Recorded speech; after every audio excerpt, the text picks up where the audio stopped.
आपको सीधे लोकसभा लेकर के चलते हैं। 2 बज गए हैं, कार्रवाई शुरू हुई है एक बार फिर।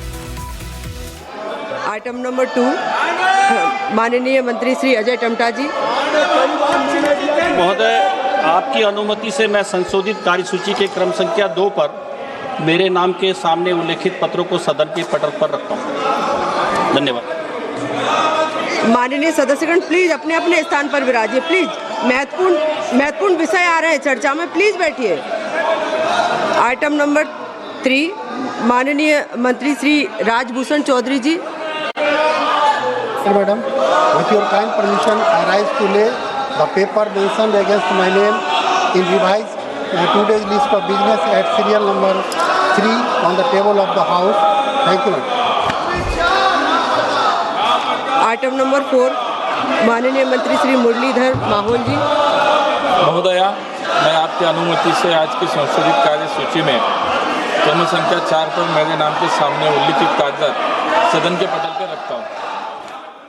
अमित शाह जी के नाम के अभी भी नारे लग रहे थे अंदर, आपने सदन में देखा। और अभी थोड़ी देर पहले आपको मालूम है प्रेस कॉन्फ्रेंस कर रहे थे कांग्रेस के अध्यक्ष मल्लिकार्जुन खड़गे। उन्होंने एक बार फिर छात्रों पर हिंसा, पुलिस की हिंसा की बात की।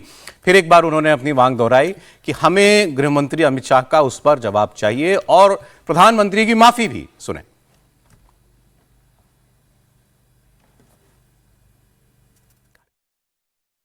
बात से डर रहे हैं।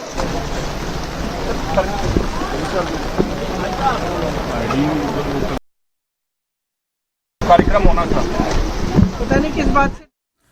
प्रियंका जी तो खैर राहुल गांधी का प्रोग्राम रद्द होने पर बोल रही थी। सर, खड़गे जी ने तो खैर फिर अपनी बात दोहराई दी है। तो हम लोग जो प्रोग्राम जब शुरू हुआ तो जो बात कर रहे थे कि सरकार के बीच में और उनके बीच में कोई बात बनी कि नहीं बनी, तो उसका तो कोई मतलब रह नहीं गया त्रिपाठी जी। मतलब कांग्रेस तो वहीं अभी भी अड़ी हुई है। नहीं, बात बनने के लक्षण भी नहीं थे। अब वो खबर आई, वो चली कि बात बन गई है। कह भी रहे थे कि बात तो कैसे बन जाएगी, क्योंकि यहाँ तो मामला ये है ना कि हमारी अकड़ वाला मसला है। ये दोनों ये दिखाने की कोशिश भले करें कि हम रीच आउट कर रहे हैं, लेकिन दोनों पक्ष पीछे हटने को तैयार नहीं है। और मुझे तो लगता है कि पूरा का पूरा सेशन वैसे ही चला जाएगा।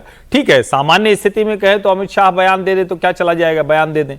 लेकिन इसका दूसरा पहलू यह है कि अगर वो बयान नहीं दे रहे हैं तो उसकी वजह से पूरा का पूरा सत्र वॉश आउट हो जाए, ये कोई बहुत अच्छी स्थिति तो नहीं है। और बार बार आप जो प्रेस कॉन्फ्रेंस कर रहे हैं उसमें अध्यक्ष होकर आप झूठ बोल रहे हैं कि कील लगा लगा कर मारा गया और इस तरह की चीजें। ठीक है, छिटपुट आरोप ऐसे आए हैं कहीं कहीं, लेकिन ऐसा तो कहीं नहीं है कि कीले लगाकर लोगों को मार दिया गया हो। ऐसे कोई मतलब कुछ वो वाले जरूर आए, किसी के साथ दुर्व्यवहार हुआ है, एक पैलेट गन का आया है, लेकिन मुझे लगता है उससे बचना चाहिए। ऐसे ही सदन में राहुल गांधी बोल गए थे कि वो AK-47 चला दी गई, गोली मारने का आदेश की। गोली तो मारी नहीं गई थी यहाँ, लेकिन मतलब जिसको कहते हैं ना कि शायद एग्जरगेशन, अतिरेक, वो अब सदन के भीतर भी बहुत ज्यादा हो गया है। और वो अतिरेक जहां है कि दोनों इस जगह पर खड़े हैं कि वो मिलने को तैयार नहीं है। नुकसान किसका है? जनता का हो रहा है। आप गतिरोध तोड़ने की जिम्मेदारी सरकार की, ऑपोजिशन की बताइए सर।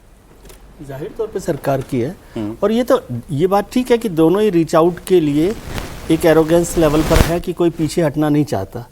लेकिन यहाँ पर तो सरकार को ही, मतलब मैं इसको कोई समझ नहीं आ रहा कि क्या है। मैं एरोगेंस नहीं कह रहा, लेकिन सरकार को हाउस को अपडेट करना चाहिए। ये तो हाउस बना किस लिए? देश में क्या चल रहा है, सरकार क्या कर रही है। मैं ये नहीं कह रहा कि कौन से आरोप खड़गे साहब लगा रहे हैं वो सही है गलत है। खड़गे होम मिनिस्टर वहाँ पर आकर भी बता सकते हैं कि ये सब आरोप गलत है, ऐसा ऐसा नहीं हुआ, ये हुआ। सदन के लिए सरकार अकाउंटेबल है और सदन देश के लिए अकाउंटेबल है। तो होम मिनिस्टर साहब को जो भी अपडेट है वो ये भी कह सकते हैं कि अभी जांच चल रही है, हम जांच करके पूरी बात बताएंगे।